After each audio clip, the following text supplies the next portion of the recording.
True story, they said my inheritance was gone, until my lawyer unveiled the real will. Have you ever felt completely erased, rendered invisible by the very people you loved and nurtured? Have you ever felt completely erased, rendered invisible by the very people you loved and nurtured? Have you ever felt completely erased, rendered invisible by the very people you loved and nurtured? Have you ever watched the child you devoted your life to cast you aside for the person they married? Have you ever felt the icy grip of betrayal, not just from an in-law, but from the very flesh and blood you nurtured, as they stood by, silent and complicit, while you were systematically stripped of your dignity, your home, your very identity? I have. Oh, I have. But they didn't know I would be the one to write the final chapter of their story. They thought I was old, frail, easy to dismiss. They thought I was a forgotten footnote in their grand scheme. But a quiet mind often harbors the loudest intentions, and a broken spirit can forge the strongest resolve. And believe me, my dear, the pen in my hand, once trembling from their cruelty, became the sword that cleaved their carefully constructed lies into a million pieces. I remember that crisp autumn afternoon with a chilling clarity. The air in the grand drawing room of my ancestral home, my home, or so I thought, was thick with a tension you could almost taste, like old dust clinging to forgotten memories. This room, with its towering fireplace and the faded portraits of generations of my family looking down from the walls, had witnessed everything from my christening to Arthur's quiet passing.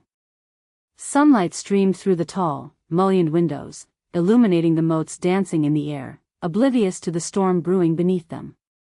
Outside, the ancient oak tree, a silent sentinel of our family's history, had already begun to shed its golden leaves, mirroring the sense of decay settling over my life. Around the polished mahogany table, a piece of furniture that had borne witness to generations of my family's laughter and sorrow, sat the architect of my misery, Viridia. Her perfectly coiffed blonde hair gleamed under the sunlight, a halo of calculated artifice. Her tailored suit, a pristine cream, was impeccable, its fabric rustling faintly with her every subtle shift. Her designer handbag, a bold splash of crimson, rested almost mockingly on the empty chair beside her, a symbol of the space she had carved out for herself in our lives. Across from her, my son, Cale, sat slumped, his broad shoulders narrowed, his eyes fixed on the intricate pattern of the Persian rug beneath his feet. He refused to meet my gaze, his profile a mask of discomfort and something I couldn't quite decipher, but which felt suspiciously like shame. He looked like a child caught between two formidable forces, only one of whom he seemed truly afraid of. And then there was me, Alara, seated stiffly, my hands clasped tightly in my lap, attempting to project an air of calm I didn't remotely feel. My heart, though, was a frantic hummingbird in my chest, beating a desperate rhythm against my ribs, a tiny, trapped bird desperate to escape. Well, Alara, Viridia began, her voice dripping with an artificial sweetness that curdled my stomach. She held a document, pristine and intimidating, the crisp white paper a stark contrast to the rich, dark wood of the table. Her long, manicured finger, adorned with a sparkling diamond, traced lines on the page with a deliberate, almost theatrical slowness. It's truly a shame. A profound, profound shame. She paused, letting her words hang in the air, building a macabre suspense that seemed to suck the oxygen from the room. Cale shifted uncomfortably, a small, almost imperceptible movement, and I wished, oh how I wished, he would just look at me. Just once. Just one flicker of recognition, one hint of the boy I had raised. My dearest husband, she continued, referring to my late husband, Arthur, who had been gone only 6 months, 6 months of grief and a quiet, unsettling loneliness that Viridia had seemed determined to exacerbate. He was, unfortunately, not as diligent with his affairs as one might hope. So many undisclosed debts, you see. Such a complicated financial picture. She shook her head, a sigh that sounded more like a purr escaping her perfectly painted lips, a sound designed to elicit sympathy, or perhaps, to mask her predatory glee. And the will, well, the will is quite clear, isn't it, Cale? Cale mumbled something inaudible, his voice a pathetic whisper, still staring at the floor. It was a betrayal more painful than any knife. His silence. His utter, damning silence. It spoke volumes, confirming every fear I had quietly harbored, every suspicion I had tried to push away. His silence was a wall, built brick by brick with Viridia's influence, now separating us irrevocably. Viridia, sensing her moment, straightened up, a triumphant gleam in her eyes that made my blood run cold. She seemed to relish the unfolding drama, the subtle power play.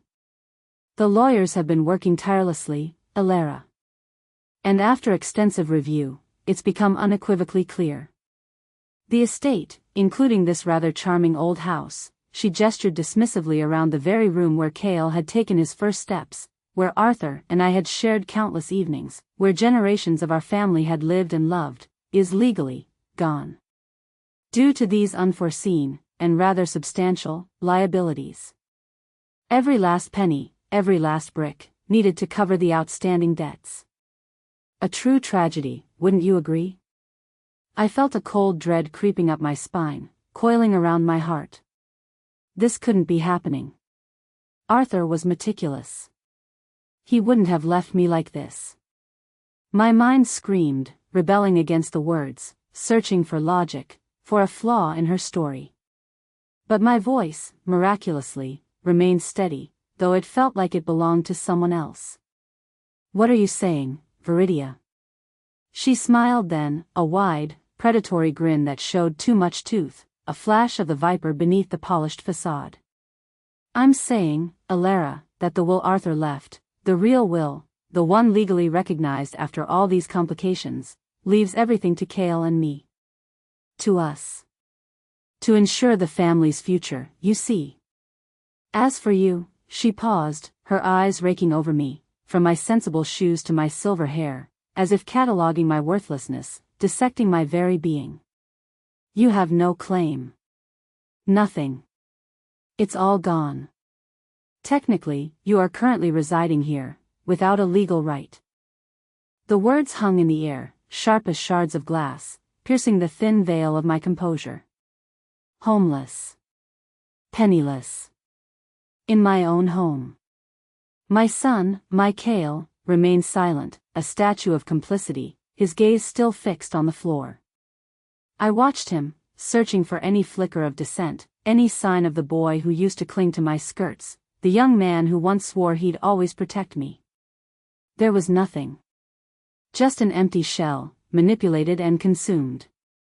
That was it. That was the final, crushing blow. The public humiliation, the stripping away of every last vestige of my life, the silent acquiescence of my own child. The dam broke inside me. Not in tears, no. Tears would have been a luxury I could no longer afford. In something far more dangerous. Resolve. A cold, hard, unyielding resolve. The quiet woman they thought they could dismiss had finally reached her breaking point, and in that shattering, a new, formidable strength was born. And you think this was the first time? Oh, if only this had been an isolated incident. If only this fresh wound were the only one. But no, my dear. This was merely the culmination, the poisoned cherry on top of a bitter, rotten cake I'd been forced to swallow bite by agonizing bite for years. My life before Viridia had been one of quiet contentment, filled with the warmth of Arthur's love and Cale's youthful exuberance. My home was a sanctuary, echoing with laughter, the scent of fresh baking, and the quiet comfort of shared moments. I was Alara, wife, mother, mistress of this beautiful home, and I felt cherished, integral. Cale, my only son, was a bright, affectionate boy, full of dreams and a deep, uncomplicated love for his parents. He would spend hours in my garden, helping me tend to the roses, or in the kitchen, eagerly sampling my shepherd's pie, his face alight with joy. Arthur and I had built a life on mutual respect and unwavering affection. He was my rock, my confidant, my partner in every sense of the word. We thought our future, and Cale's, was secure, bathed in the golden glow of our shared love. Then Viridia walked into our lives. She was introduced to us by Cale one spring evening, draped in designer clothes and an air of calculated charm, a sleek predator in human form. She was beautiful, I couldn't deny that, with eyes that sparkled with ambition and a smile that seemed too perfect, too practiced. From the moment she stepped across the threshold, I felt a shift. It was subtle at first, like a barely perceptible tremor before an earthquake, a discordant note in the symphony of our lives. Kale, usually so perceptive, seemed utterly captivated, blinded by her dazzling facade. I remember the first time she corrected my cooking. It was Kale's favorite shepherd's pie, a recipe passed down through generations, rich with tender lamb and creamy mashed potatoes, a dish that embodied comfort and tradition. We were hosting a small dinner party, a rare occasion when Kale had brought Viridia over for a more intimate gathering. "Oh, Elara," she'd said, pushing a piece around her plate with a delicate fork, her expression a careful blend of politeness and barely concealed distaste. "It's hearty. Very rustic. But don't you think it's a bit pedestrian for a dinner party? Kale, darling, you really should introduce your mother to a proper French chef. Or at least a good cookbook. My grandmother's pâté recipe, now that's truly exquisite." Kale, who had devoured 2 plates just moments before, his usual enthusiastic self, simply cleared his throat and changed the subject, a faint flush creeping up his neck. That was the first prick, a tiny pinprick that signaled the beginning of the end of my quiet reign, the first brushstroke in the systematic erasure of my identity. Then came the comments about the house. My ancestral home, filled with memories. Each crack in the plaster, each faded tapestry, each worn rug, told a story. The scent of beeswax polish and old books was the very breath of this house. "This place is simply ancient, Elara," she declared one day, strolling through the drawing room, her heels clicking loudly on the polished floorboards, her voice echoing in a way that felt like a desecration. "So much potential, but it's just dated. Kale, we absolutely must talk about redecorating.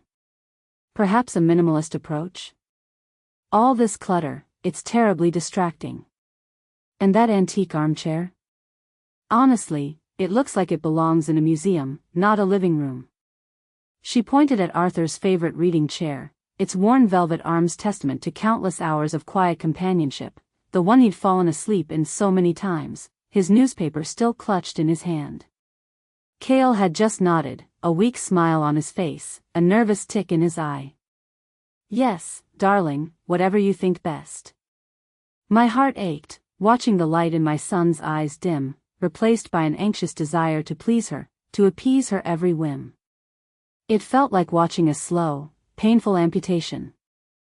Slowly, insidiously, I was made to feel like a guest in my own home. Or worse, a burden. Viridia's requests, initially veiled as suggestions, became thinly disguised commands. "Elara, could you fetch my tea? Oh, and perhaps tidy up these magazines while you're up," she'd ask, her tone implying I had nothing better to do, no purpose other than to serve her. My morning routines, once filled with the peaceful solitude of gardening or reading, were constantly interrupted by her demands. I found myself hovering in the background, my presence tolerated, my opinions ignored. "Mother, Viridia thinks it would be best if you didn't come to the golf club. It's a bit of a business event, you understand," Kale would stammer, avoiding my eyes. My suggestions for family outings were met with polite dismissals, my presence at social gatherings minimized. I was relegated to the sidelines, an inconvenient relic. My suggestions were dismissed, my presence tolerated, my opinions ignored. I became the unseen hand that kept the household running, the quiet presence that faded into the background, the maid they didn't have to pay. The subtle barbs, the dismissive gestures, the constant undermining chipped away at my spirit, eroding my confidence, making me question my own worth. Kale, my sweet Kale, became a stranger.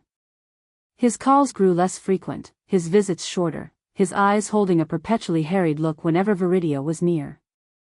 I tried to talk to him, gently at first, expressing my concerns, my feelings of being sidelined. "Kale, darling, is everything all right? You seem so distant lately." He'd make excuses, stammer apologies, citing stress from work or Viridia's busy schedule. "Mother, you're just not used to Viridia's energy, that's all. She just likes things done a certain way." But never, not once, did he stand up for me. He became a puppet, dancing to Viridia's tune, his strings pulled tighter and tighter until he was barely recognizable. I saw the fear in his eyes, the subtle flinch whenever Viridia's gaze landed on him, and it broke my heart. But that heartbreak slowly hardened into something else. Resentment. And then, a quiet determination. A resolve that simmered beneath the surface, waiting for its moment to ignite. I remember one particularly cold winter evening. Viridia had hosted a lavish dinner party. I had spent the entire day preparing the food, polishing the silver until it gleamed, arranging the flowers, all the duties I had always performed, but now under Viridia's demanding, critical supervision. She'd even instructed me on how to fold the napkins, as if I hadn't hosted hundreds of such gatherings with Arthur by my side. The house was filled with the clatter of expensive china and the superficial chatter of their friends, a cacophony that grated on my nerves. At the table, surrounded by their superficial friends, Viridia had raised her glass, a crystal flute catching the candlelight. "To Cale, my wonderful husband, and to our beautiful home. It's truly a haven, isn't it? And of course, a big thank you to Elara, for helping with the preparations. We couldn't have done it without her." She said it with a patronizing smirk, a saccharine tone that implied I was nothing more than hired help, a silent, efficient servant. One of her friends, a perfectly coiffed woman named Cynthia, had leaned over and whispered, loud enough for me to hear, "Oh, how wonderful of you to have staff who are so discreet." My blood ran cold. Cale, sitting directly opposite me, heard it. I saw his eyes dart to me, then quickly away, a flicker of discomfort, perhaps, but no anger, no defense. He heard it, and he just smiled weakly, raising his own glass. That was the moment a crucial part of me died. The mother who had nurtured him, the woman who had loved him unconditionally, felt a profound, irreparable fracture.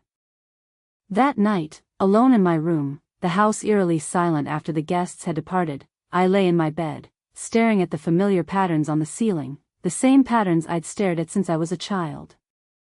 A profound clarity washed over me. I was being erased. Systematically, meticulously, erased. My identity, my dignity, my very existence, were being chipped away, and my own son was complicit.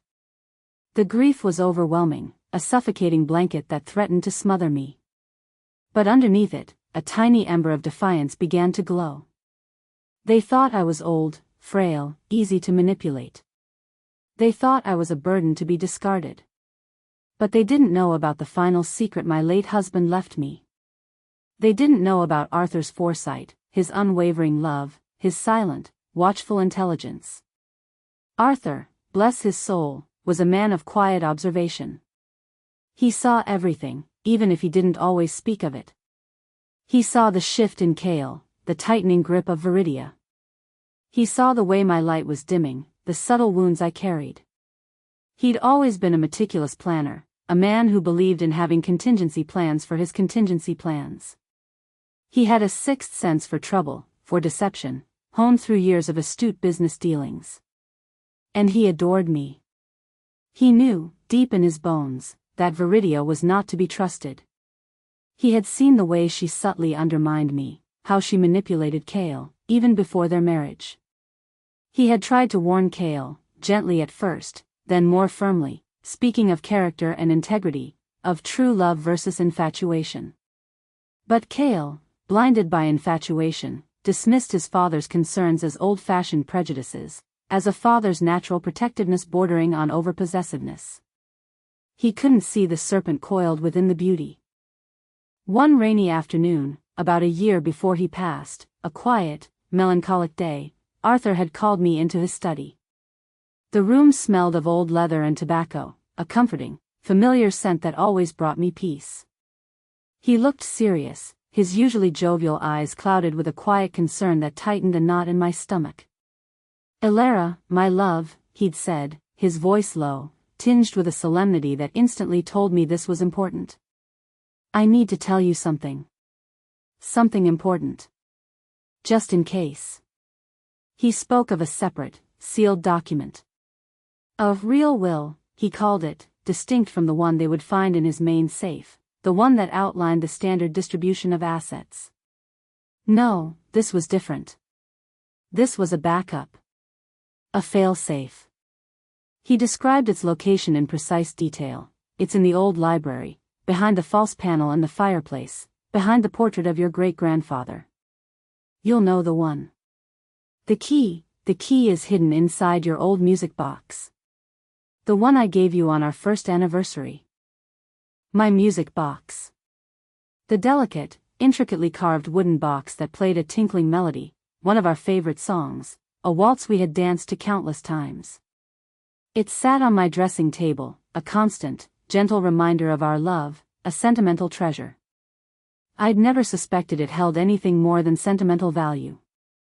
Arthur had explained that this secret will was drafted years ago, long before Cale met Viridia, and meticulously updated by a discreet lawyer, a man named Mr. Davies, who specialized in complex estate planning and, as Arthur put it, ensuring justice prevails. This will, Arthur explained, outlined specific clauses designed to protect me, to ensure my complete financial security and reclaim my rightful inheritance, should anything unforeseen happen. He'd even hinted at clauses that would expose any attempts at manipulation or fraud regarding his estate, clauses that spoke of Arthur's deep understanding of human nature and his unwavering belief in truth. He had looked at me, his eyes full of love and worry, and taken my hands in his. "Promise me, Alara. Promise me you won't open it unless you truly, truly need it. Unless you are pushed to the very brink. But know that it is there. Your ace in the hole." I had nodded, tearfully, my heart aching with a vague unease, not fully understanding the depth of his foresight then, but trusting him implicitly, as I always had. I stored the information away, a quiet secret nestled in my heart, a vague comfort, like a warm blanket against a distant chill. I had hoped I would never need it. I had truly, truly hoped. But as Viridia's cruel words echoed in the drawing room, as Cale's silence screamed louder than any shout, that distant chill became a freezing gale. My hands, which moments before had clasped in quiet resignation, now tingled with a suppressed power, a burgeoning resolve. The Zygarnik effect was at play in my mind, all those unresolved slights, all those festering wounds, the shepherd's pie, the dismissive comments about my home, the whispered insult at the dinner table, Cale's constant avoidance, were suddenly demanding completion, a final act, a reckoning. The humiliation was the catalyst. It wasn't just about money, you see. It was about dignity. It was about self-respect. It was about reclaiming my life from the greedy clutches of a woman who saw me as an obstacle to be removed, and a son who allowed it. It was about honoring Arthur's memory and the love we shared. That very evening, after Viridia and Cale had left, leaving me alone in the house that was no longer mine, a profound quiet settled over me. The house was quiet, too quiet, filled with the ghosts of a life I was losing, a life they had tried to steal. I walked to my dressing table, my fingers tracing the delicate carvings on the music box, the intricate patterns now feeling like a map leading to my salvation. I opened it, the familiar melody playing softly, almost a lullaby of defiance, a gentle tune promising retribution. Hidden beneath the velvet lining, I found a tiny, ornate key, cold and metallic against my fingertip. My heart pounded with a mix of trepidation and grim satisfaction. I knew exactly where to go. The old library was usually locked, a room Arthur had kept for his private collection of rare books and antique maps, a sanctuary of knowledge and quiet contemplation. The air inside was thick with the scent of aged paper and leather. I found the false panel behind the portrait of my stern-faced great-grandfather, his gaze seeming to approve of my newfound resolve, just as Arthur had described. The key slid into the tiny lock, a soft, satisfying click echoing in the silence. Inside, nestled amongst his old, leather-bound journals and a stack of yellowed letters, was a thick, parchment-bound document, tied with a dark red ribbon and sealed with a wax impression of Arthur's signet ring, bearing our family crest.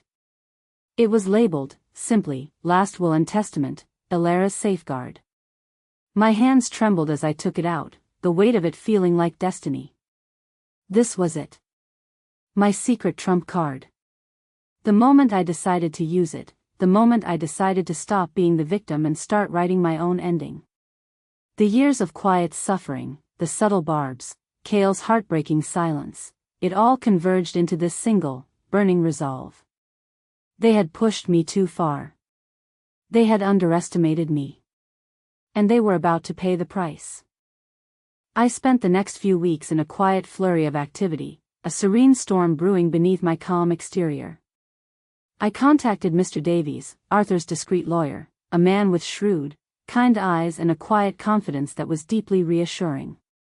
He listened patiently as I recounted the unfolding drama, his expression unwavering, then confirmed the existence and validity of Arthur's secret will. We met several times, discussing the intricate details, planning my countermove with the precision of seasoned strategists. Each meeting was a balm to my spirit, confirming that I was not alone, that Arthur had truly provided for me. I felt a renewed sense of purpose, a quiet strength I hadn't known I possessed. The fear slowly receded, replaced by a steely determination. I watched Viridia and Cale from a distance, observing their increasingly brazen plans to sell off parts of the estate, their casual disregard for my presence in my own home. They thought I was defeated, a broken woman clinging to the past. They had no idea what was coming. And then, the day came. The day everything would be laid bare. Viridia, always one for dramatics, had scheduled another family meeting to finalize the transfer of the estate, a spectacle designed to cement her triumph. She'd even invited her own lawyer, a slick, self-assured man named Mr. Thorne, who exuded an air of smug superiority, his expensive suit seemingly tailored to match Viridia's crimson power suit. Cale was there, of course, looking even more uncomfortable than before, his fingers drumming a nervous rhythm on the arm of his chair, avoiding eye contact with everyone.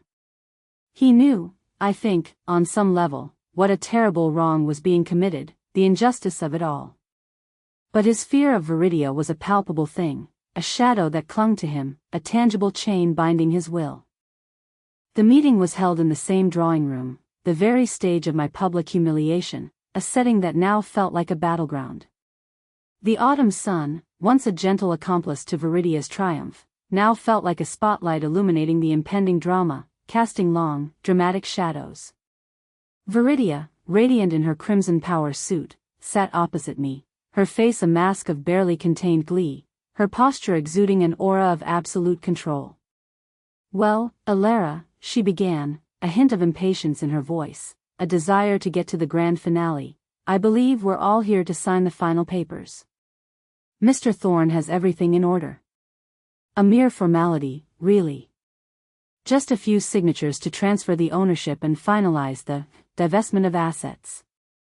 She smirked, a cruel, knowing glint in her eyes, a final triumphant jab. "It's for the best, you know. Less responsibility for you. You can finally relax, perhaps find a nice little apartment somewhere." My lawyer, Mr. Davies, seated calmly beside me, cleared his throat. His presence was a solid, reassuring anchor in the room. "Actually, Mrs. Chambers," he said, his voice polite but firm, cutting through Viridia's smug pronouncements, "there is one more document that needs to be presented before any finalizations can occur." Viridia's perfectly arched eyebrows shot up, a flicker of irritation crossing her face. "Document? What document?" "Everything has been thoroughly reviewed. Arthur's will is unambiguous. We've been over this ad nauseum." "Ah, but there is a second will, Mrs. Chambers," Mr. Davies replied, his gaze unwavering, meeting Viridia's surprised glare with steady resolve. "A later, sealed will, meticulously drafted and legally binding. It was discovered quite recently, after Mrs. Ilara Chambers exercised a specific instruction left to her by her late husband." He paused, letting the words sink in, watching the confusion ripple across Viridia's face. The Zygarnik effect was now working on them. The incomplete information, the sudden curveball, I could almost see the gears turning in her mind, her carefully constructed narrative beginning to unravel. I reached into my handbag, my hand steady now, no longer trembling with fear or sorrow, but with the quiet power of my purpose. I pulled out the parchment-bound document, the red ribbon, the wax seal, standing out starkly against the dark wood of the table. I placed it gently before me, its weight feeling significant, heavy with truth. "This," I said, my voice clear and strong, a voice I hadn't heard from myself in years, a voice that carried the weight of my reclaimed dignity, "is my husband, Arthur's, final, true will." Viridia's face, usually so composed, paled, her eyes darting frantically between the document and Cale, then back to me, a sudden, desperate fear replacing her earlier triumph. "This is preposterous. A forgery. Cale, did you know about this?" Her voice was rising, losing its carefully cultivated sweetness, betraying the panic beneath. Cale, for the first time, looked directly at me. His face was a mixture of confusion and dawning horror, his mouth slightly agape. "Mother, what is this?" His voice was a raw whisper, barely audible. Mr. Davies intervened smoothly, his voice a calm counterpoint to Viridia's rising hysteria. "This will was lodged with the probate court months ago, Mrs. Chambers. It has been authenticated. It supersedes any prior wills. It explicitly outlines a different distribution of assets, one that ensures Mrs. Alara Chambers's full and immediate inheritance of the entire estate, including this property, free and clear of any purported debts or encumbrances." Viridia gasped, a high-pitched, almost comical sound, like a deflating balloon. "But that's impossible. The debts. The manipulated will. I mean, the previous will clearly stated," she trailed off, realizing her slip, her carefully constructed lie fracturing in front of everyone. Mr. Thorne, her lawyer, shifted uncomfortably in his seat, his smug expression replaced by a look of bewildered concern. "Indeed, Mrs. Chambers," Mr. Davies continued, his voice hardening slightly, his gaze fixed on Viridia. "And the clauses within this new will are rather illuminating. They include provisions for a forensic audit of all transactions and debts incurred in Mr. Chambers's name in the months leading up to his passing. And given the specific language within this document, and the timeline, it strongly suggests a premeditated attempt to defraud Mrs. Alara Chambers of her rightful inheritance." He looked pointedly at Viridia, leaving no doubt as to his meaning. "Furthermore, this will specifies that any individual found to have deliberately manipulated or misrepresented Mr. Chambers's assets, or attempted to obstruct the execution of his true wishes, will be subject to a complete disinheritance and full legal prosecution for fraud." The color drained from Viridia's face. Her elegant posture crumbled, her shoulders slumping. The triumphant gleam in her eyes was replaced by naked fear, a raw, primal terror that wiped away all her artifice. She knew. She knew Arthur had seen through her. She knew he had laid a trap, a meticulously crafted net that was now closing around her. I picked up the will, my fingers brushing over the familiar parchment, feeling the satisfying weight of justice. "Arthur was a very clever man, Viridia," I said, my voice quiet but laced with steel, resonating with years of suppressed pain and now, profound vindication. "He knew your true nature. He foresaw this. He knew you would try to take everything. This will, my dear, not only reclaims my rightful inheritance, but it also contains specific clauses designed to expose your deceit, your fraudulent claims of debt, and your attempts to manipulate the prior will. It also ensures that any assets previously transferred to you or Cale, under duress or deception, are immediately returned to the estate." Cale finally looked at Viridia, his eyes wide with shock and a burgeoning realization, a dawning horror that finally pierced through his infatuation. "Viridia, what have you done?" His voice was laced with a deep, bitter disappointment. Viridia stammered, her voice thin and reedy, "And nothing. This is a lie. A trick." But her words lacked conviction. Her bravado had evaporated, replaced by a desperate, trapped look, like a cornered animal. Mr. Thorne, her lawyer, looked utterly stunned, his professional facade cracking under the pressure of the revelation. "And there's more," I continued, my voice gaining strength with each word, the years of suppressed pain fueling my resolve, giving me an almost supernatural clarity. "This will also stipulates that should any party attempt to challenge its validity, they will forfeit any and all claims to the estate, and any legal costs incurred will be borne solely by them." I looked at Viridia directly, my gaze unwavering, holding her terrified stare. "So, you see, Viridia, you have a choice. Accept the truth, or lose everything you thought you'd gained, and potentially face serious legal repercussions, including criminal charges for fraud." The silence that followed was deafening, thick with the scent of shattered dreams and exposed lies. Viridia, for the first time, was utterly speechless, her face a mask of utter defeat. Mr. Thorne quickly began gathering his papers, his loyalty to his client clearly wavering in the face of such damning evidence. Cale's face was a mask of utter devastation, his eyes fixed on me, a profound regret etched into every line. He finally saw. He finally understood the depth of his wife's cruelty, and his own appalling silence. The tables had turned. The hunter had become the hunted. "So where is my daughter-in-law who called me the maid now, you ask?" Oh, Viridia.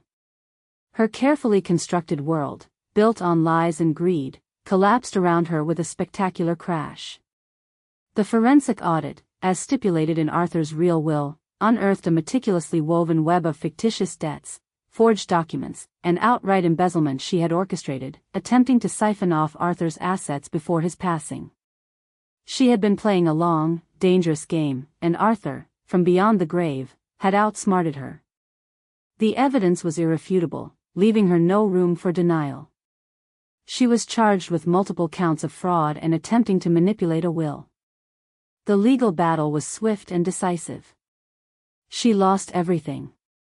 Every asset she had acquired through Cale, every penny she believed was hers, was seized to repay the estate and cover extensive legal costs. She faced a very public, very humiliating downfall, reported widely in the society pages she once so desperately courted. Last I heard, she was living with her estranged sister in a small, unglamorous apartment, working a menial job, stripped of her designer clothes, her expensive car, and her pretentious life. The woman who saw herself as a queen was reduced to a pauper, her carefully crafted image shattered beyond repair. The lesson she learned was a harsh one: greed consumes everything, and deceit always catches up, no matter how clever you think you are. As for Cale, well, that's a different kind of heartbreak. He lost his wife, his lavish lifestyle, and, for a time, he lost me. The shame was too much for him to bear. He spiraled, consumed by guilt and regret, retreating into himself. But unlike Viridia, he had remorse. Deep, agonizing remorse that slowly began to crack through his shell. He reached out, tentatively at first, a hesitant phone call, a carefully worded letter, then more desperately, driven by a profound need for forgiveness. He confessed his blindness, his weakness, his fear of Viridia, how he had been manipulated and intimidated. He apologized, tears streaming down his face, for his silence, for letting me suffer, for not being the son I deserved. It's a long road, rebuilding that trust, that bond that was so cruelly severed. We are still on it, navigating the difficult terrain of forgiveness and healing. He works now, for the first time in his life, supporting himself, striving to make amends for his past failings. He comes to visit, and this time, he looks me in the eye, his gaze steady and sincere. He helps with chores, unasked, tending to the garden I love so much, fixing things around the house. He listens when I speak, truly listens. He's learning to be a man again, not a puppet, learning the profound difference between infatuation and true love, between convenience and integrity. He learned that enabling cruelty, even through silence, makes you complicit, and that true love, true loyalty, can never be bought or intimidated. He's discovering the true meaning of integrity, a lesson he should have learned much earlier, but one I pray will serve him well for the rest of his life. As for me, I reclaimed my home, my peace, my power. The house, once filled with tension and whispers of disdain, now breathes freely, filled with the warmth of genuine affection and rediscovered joy. I walk through its rooms, no longer a phantom, but its rightful mistress, each step a testament to my resilience. I spend my days gardening, reading, hosting friends who truly value me, whose laughter fills these rooms with honest joy. The quiet strength Arthur instilled in me, the wisdom I gained through years of enduring, has settled into a deep, unshakable calm. I am not old and frail, I am resilient. I am not a victim, I am a survivor. I am Alara, and I wrote the final chapter of my story, on my own terms, with a pen forged in fire and a spirit unbroken. The greatest lesson I learned, and one I want to share with all of you, is this: never test anyone's patience to its limits. Never assume someone's silence means weakness. Sometimes, the quietest people are the ones observing, planning, preparing. Sometimes, the kindest hearts hold the fiercest fire. And sometimes, the person you think you can walk all over is the one who has the power to sweep the rug right out from under your feet, leaving you to fall into the abyss you dug for them. Are there any other mothers out there who have forgotten themselves for the sake of their children's happiness, only to be cast aside? Have you ever felt that sting of betrayal, that aching silence from your own flesh and blood? You are not alone. Our channel has many similar stories of life lessons learned the hard way, of strength found in unexpected places, and of reclaiming your power. If my story resonated with you, please consider subscribing to our channel. Turn on notifications so you don't miss our next story of resilience. And please, share your own troubles, your thoughts, your experiences in the comments below. We are a community, and together, we can find strength and solace.